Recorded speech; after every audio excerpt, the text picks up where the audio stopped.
How do you get people to do what you want, when you want, without them even knowing about it? The answer is by persuading them. And in this video, I'm gonna give you 5 steps to become a master persuader and get people to do whatever you want without them even knowing about it. Now, the first step to being a good persuader is knowing how to direct people's attention properly. If you think of a magician, they're not actually making things disappear and doing some type of crazy magic. What they're doing is they're redirecting your attention to the things they want you to be focused on so that they can put the thing in their pocket or throw it to the side. And then they redirect your attention back to it and they're like, look, it's gone.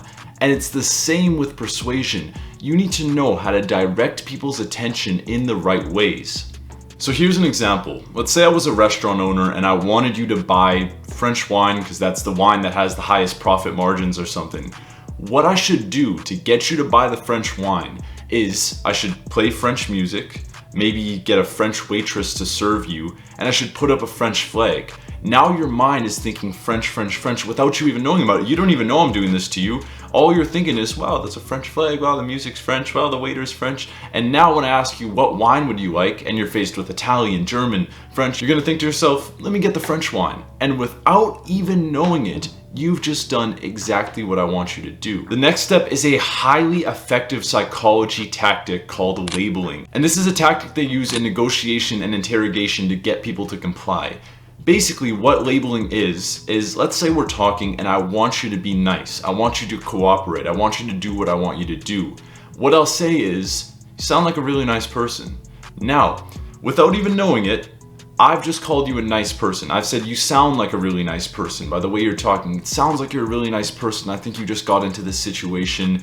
You know, I think someone might have dragged you in this. You know, this is what they do in interrogations to get the people to talk. You sound like a nice person, but I think your friend just got you in. What did he do? And then they get them to speak. But for persuasion, you could say, you sound like a really nice person. Now the person feels that they have to live up to that expectation. They're not gonna go, no, I'm actually a really mean person. Fuck you, bro. Like, no, they're gonna think, sound like a nice person. Okay, I need to act nice. I need to live up to that label that this person just gave me. And I swear, bro, this sounds kind of weird. Like, no, you can't just say someone sounds like a nice person and get them to act nicer. But I promise you, this shit works. Like, this is one of the best tips you can literally do to get people to do whatever you want. And it doesn't just have to be for you sound like a nice person. Let's say you want someone to give you some money. You could say, you sound like a really generous person. Now when you ask them for money, their mind is going to be thinking, I'm a generous person, I'm a generous person. Sure, 20 bucks is fine, you could borrow 20 bucks. Like, that's how they're going to be thinking. So when you want people to comply with you, you need to give them a label that is what you want them to comply with. And that doesn't matter if you want them to be nice, if you want them to be generous, if you want them to buy something for you. You can literally do this for anything and just give them the label, and then they will feel that they have to live up to that label. You sound like a person who would subscribe to my YouTube channel. Go down and click on the subscribe. The third step is master the art of timing. Now, you can use all the good persuasion tactics. You can do all this stuff. You can read the books by Robert Cialdini and you can be like, wow, all right, I know how to persuade now. I'm gonna label them, I'm gonna redirect their attention.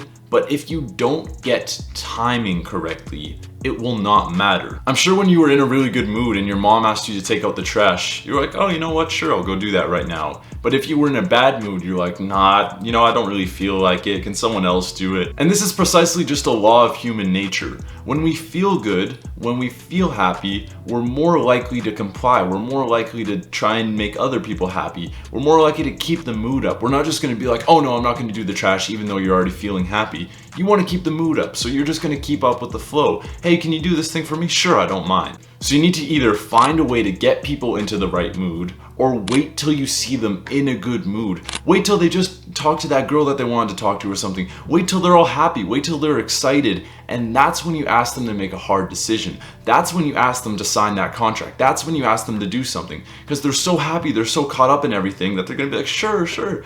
And that's how you persuade someone to do something for you without them knowing it. The next step is understanding that we feel obligated to give back to those who give to us, even if what they did for us is less significant than what they're asking us to do. So for example, if I let you borrow a pen to write down some stuff really quickly, and then I ask you, hey, can you actually help me out with some math problems? You're more likely to help me out with those problems since I've just done something nice for you. I've just let you borrow a pen. And now you feel you owe it to me to help me out. Even if those math problems take us 10 minutes and it just took me 1 second to give you a pen, you feel obligated. So it doesn't matter. The difference in between what I did for you and what I'm asking for doesn't matter. What matters is that you feel you owe me something because I just gave you something without you really even asking for it or needing it. It can be anything. You feel obligated to give back. Again, another simple law of human nature, but this works so well. This is the step that's gonna make them feel obligated to do it for you, whether or not they wanna do it. You need to do something for them. And as we mentioned, it doesn't matter if that thing is of equal time and of equal energy. All it has to be is that you give them something so they feel obligated to give you something. Fucking, oof. Did you hear that shit? Hopefully the mic picked that up. I just got a neck adjustment, bro. I was like, I probably looked like I was getting possessed by a ghost. I felt that shit. Man, I don't think I cracked my neck once today. All you're gonna hear is Final little secret for you boys who are trying to get more girls to like you. A lot of guys don't do this, but give her a little negative text every once in a while. So, you know, most guys, say their girl says some dumbass shit, they'd be like, "Oh, it's okay, baby. Have I called you beautiful for the 100th time today?" But if she says some dumb shit, be like, "That was a pretty dumb message that you sent. That was a pretty dumb thing that you said." And like, alright, I don't want this to sound like it's some like alpha male, fucking don't praise her, just call her stupid and shit. That's not what I'm saying. What I'm mainly saying is that, yes, praise her. Yes, of course, that's so necessary, but just not all the time. Give that variability in her praise because then she feels she needs to earn it. If you praise her whether or not she does something good or whether or not she does something bad, your praise is worth nothing. It's not really worth anything. She's not gonna try and make you happy. She's not gonna try and do the things that you want her to do. But if your praise has variability and you only give her praise when she does the things you want her to do, all of these things, you gotta realize, to persuade someone, it's just human nature. You just need to look at human nature and then appeal to those laws. And this is one of the laws. She'll want to do things that get more praise. So if you tell her when she does some negative stuff or when she does some stuff you don't like, "Oh, that was bad. I don't really like that. Why'd you say that? That was some dumb shit." And then when she says something good, you're like, "Oh, that was nice. That was really beautiful.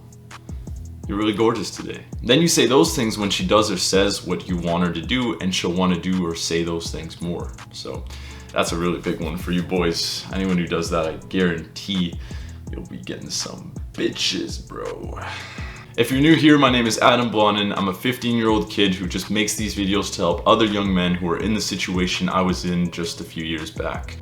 Clearly you enjoy these types of videos because you watched all the way to the end, so if you are new, go click on the subscribe and post notification button. It helps us both out. Be a doer, not a thinker. See ya.